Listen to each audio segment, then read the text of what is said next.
Hi everyone, welcome back to my channel. My name is Ivana Estelle. Today I'm going to cover I'm pretty sure seven, we'll see what happens at the end of this teleprompter, 7 facts about the O.J. Simpson case. I just want to take this time to set the tone for this case and just kind of say, a big takeaway is if you are with someone, if you're dating someone and they just are treating you less than, they don't make you feel the way a partner is supposed to make someone feel. So valued, like you matter, like they appreciate you, true affection when they don't just want something. You need to get out of that relationship. I definitely have not been in a relationship where I was physically abused. However, I do know that warning signs are warning signs, and if you are in a relationship that kind of fucking sucks, just go ahead and rip the band-aid off and get out of it. You deserve a lot better, and you'll be a lot better off. Nicole Brown Simpson deserves justice. I'm just gonna go ahead and say it. I strongly believe, you know what, let me not give my opinions. Actually, fuck it, it's my channel. I strongly believe that OJ did it, but I also recognize the climate in LA at the time, just in America, the way black men, black women were treated, and we deserved justice as well. And so I think if you have not heard about the O.J. Simpson case, go ahead and pause this and ask your parents, especially if you're biracial, trying to shake some shit up in this quarantine. Ask them what they think, ask them about the verdict, all that, it's good stuff. But for now, I'm gonna give you some facts that most people don't know. Basically, just to set the tone, this was a double homicide that occurred. 2 people were violently stabbed to death, one being Nicole Brown Simpson, the other being Ronald Goldman. They were murdered outside of Nicole's home. Literally, people did not even know that it had happened until the dog had kind of caused a stir, and that's when passerbyers found their bodies. Now, of course, there was DNA everywhere, and they ended up tying it to O.J. Simpson because there was blood on his famous white Bronco. Now, a couple things. He ultimately was acquitted, and right now he went to jail again. This is a neat part of the facts. He went to jail again for another 9 years, and then came out, and now he has a flourishing Instagram page and a flourishing Twitter. So he's gonna get all this shit out right now because does karma exist? No, that's why you need to get out of your shitty relationship, because they're not gonna get karma anyway. So you're the only one that's really suffering. Get out. Don't be. Can we insert the clown nose and the clown eye makeup and the orange wig? Don't be that. But that's for my blog, ivanestelle.com. Back to this.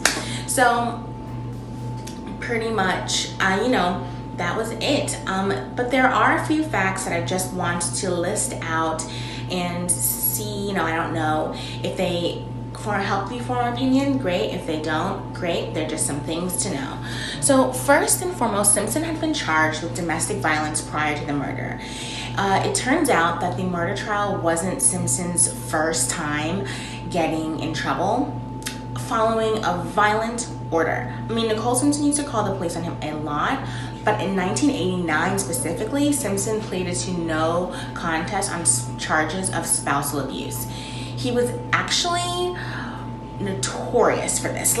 His first wife and his second wife were both abused. His first wife, Margaret Simpson, had lived with abuse, and then, of course, Nicole Brown Simpson had as well, and a lot of people knew about it.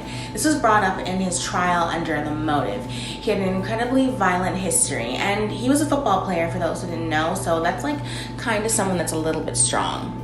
Number 2, Nicole Brown Simpson's children were home at the time their mother was murdered. As the murders themselves, as if they weren't disturbing and horrible enough, when they took place, Brown's children, Justin, who was 5, and Sydney, who was 8 at the time, were inside of the home. And it leads you to wonder, were they just used to that kind of noise, or did they sleep through it? Fact number 3, in addition to Mrs. Simpson, the other victim was a man by the name of Ron Goldman. He was a restaurant worker and a friend of Nicole Brown's. Most reports by like people who actually knew them insist that their relationship was nothing more than as friends, but for a while it was speculated that they were having an affair. She'd actually left her sunglasses at a restaurant that he was working at, and he went by to drop them off, and that's why he was at the house that night.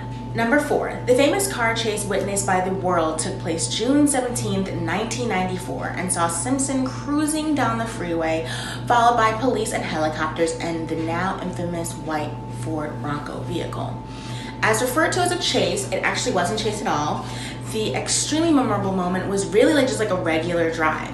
It actually happened at a really slow speed, and I don't know, police could have shot out his tires or something. Fact number 5. Some have suggested that the day of the car chase had been the best business day for, drumroll please, Domino's Pizza. People were like glued to their TV sets and they didn't want to make dinner, they didn't want to leave the house. So some say the sales even reached Super Bowl Sunday levels because people were just ordering pizza and just deliver it to us while they watched the case. Fact number 6, selecting jurors for this case was a bit complicated, and it was a drawn out process due to disagreements over their things like racial and gender proportions, let alone finding people who had no previous knowledge or bias about the case. Marsha Clark, who was the prosecutor, assumed that Black women selected would really resonate with her. That's why she chose them for the jury selection. They did not. They actually really didn't like her. The jury process was actually pretty equivalent to the quarantine as well. Because of the fact that jurors were away for over 6 months, they literally had zero access to the outside world. They couldn't communicate with their families. They couldn't talk about the case. They were literally stuck in quarantine for 267 days. And the trial included over 1,105 pieces of evidence and 13 witnesses. The jury took less than 4 hours to come up with a verdict, but a lot of them kind of were saying that they were fucking exhausted. They were tired. I bet they're salty as hell to be in quarantine right now. Also, when literally asked, juror number 2, Yolanda Crawford, replied 266 nights. People were literally wanted to rush the verdict to get their freedom because that was 266 nights of being alone. Fact number 7, despite the copious amounts of evidence of blood and on the car, history of abuse, and being the motive, and cuts on Simpson's hands, there has never been a convicted killer. The racial divide at the time was so high, fresh off of the LA riots, that many people say that dictated the tone of the case.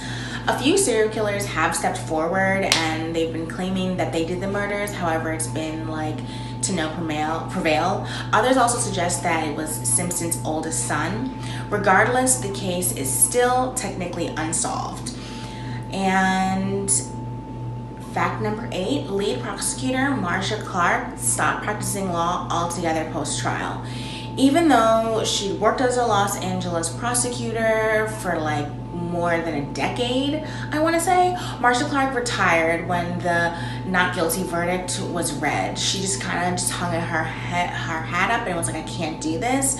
She stated that the trial ruined her life. People just dissected her and just humiliated her daily. Even though she eventually wrote a best-selling book about it, she just kind of said that it was still a really traumatic experience and it made her just take a step back.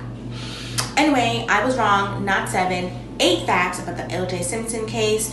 If you have more interest about it, if you want to learn about people like Mark Furman or Michael Furman, whatever, piece of shit Furman, who literally, if he wasn't so racist, then maybe, honestly, if he wasn't so racist, O.J. would be in jail forever.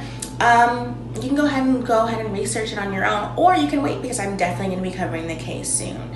Anyway, that's pretty much it. As always, like, comment, and subscribe. Tell your friends, comment. Do you think he did it? Do you want to talk about race? Let's get into it. That's pretty much it. I'll see you later.